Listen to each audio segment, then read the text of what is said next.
Olá, querido aluno, seja bem-vindo à unidade 8 da nossa disciplina.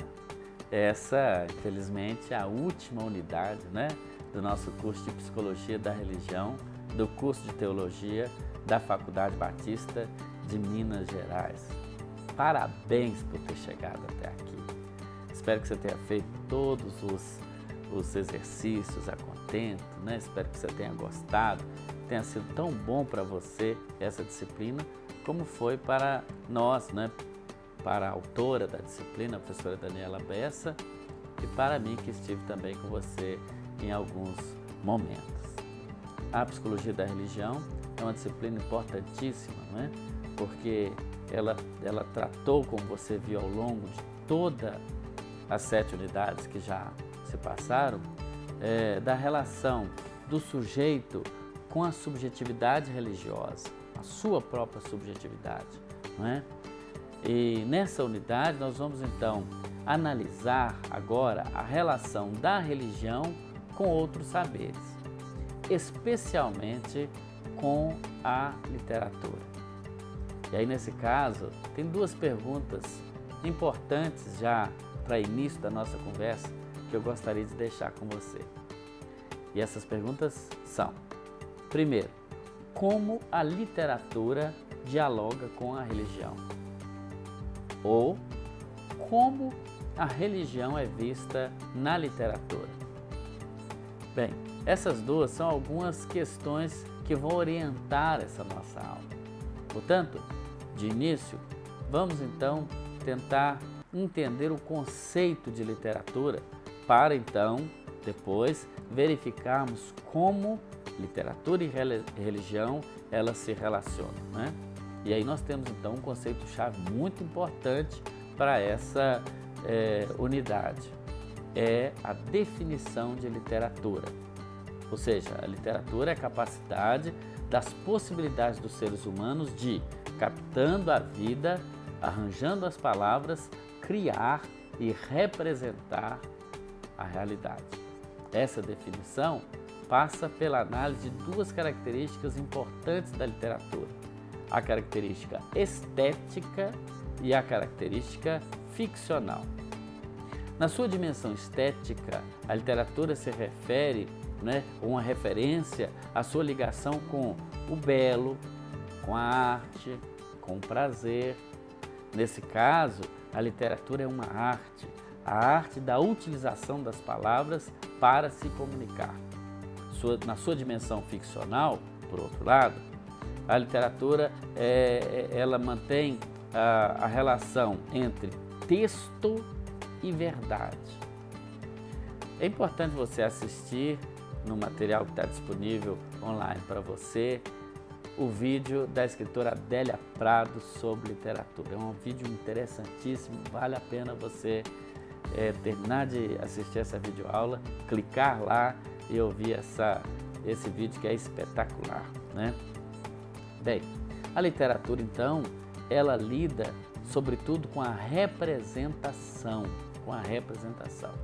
E aí nós lembramos do grande poeta Fernando Pessoa, Quando ele, no seu conhecido poema, ele afirma o seguinte: o poeta é um fingidor. Ele finge tão completamente que chega a fingir que é dor, a dor que devera sente. Assim, nesse trabalho com as palavras, o escritor ele vai envolvendo o leitor no seu mundo, Sendo assim, o discurso literário, então, é um fenômeno complexo. Possui dimensões estéticas, ficcionais, como já vimos, e no qual a história é interpretada de formas peculiares. Essa relação que existe entre religião e literatura, realmente, por vezes, não tem sido uma relação tranquila. Porque ambas, tanto religião quanto literatura, possuem um alvo comum e um objeto comum.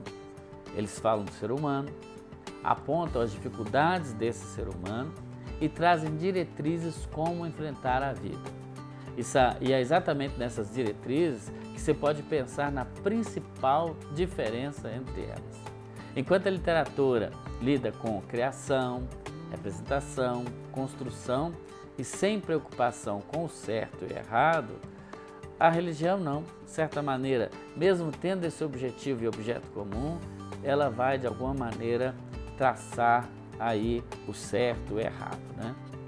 Bem, quando nós pensarmos na literatura brasileira e religião, você vai perceber que desde o descobrimento do Brasil, a literatura ela assume ali uma relação intrínseca com a religião. Veja você que já no Brasil colônia, muitos dos textos eram escritos por religiosos, com uma temática doutrinadora ou até mesmo de exaltação à natureza ou ao Criador, nesse caso Deus. Os primeiros religiosos cristãos, católicos que chegaram às terras brasileiras, realmente usavam a literatura como um meio, né, de externar o sentimento religioso. Bem, sabemos que temos distintos períodos da literatura no Brasil, né, e que estão intrinsecamente ligados também com conteúdos religiosos. Quando nós pensamos, por exemplo, no romantismo, nós vemos que ele representa aquele movimento ou aquele momento que é considerado o auge da literatura, em que ela busca e se estabelece enquanto literatura brasileira, realçando aquilo que nós chamamos de antropocentrismo, onde o homem, o humano, ele está ali, de certa maneira, alcançando um protagonismo, né? O romantismo, então, alcança o seu apogeu, e os conflitos humanos, então, dividem a cena com os elogios à natureza, sobretudo a defesa do índio, do indígena, que aqui habitava. Tanto a natureza quanto o indígena, ainda hoje, de certa maneira, são considerados como os paradigmas da nacionalidade brasileira. No realismo, a religião, de certa maneira, ela já é menosprezada e o ser humano é mostrado com frieza.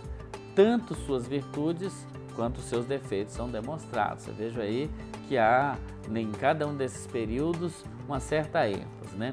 Já no pós-modernismo, que é um outro período da literatura, a religião não apenas está presente, mas nesse período ela é analisada, criticada, valorizada, depreciada em vários textos literários, né?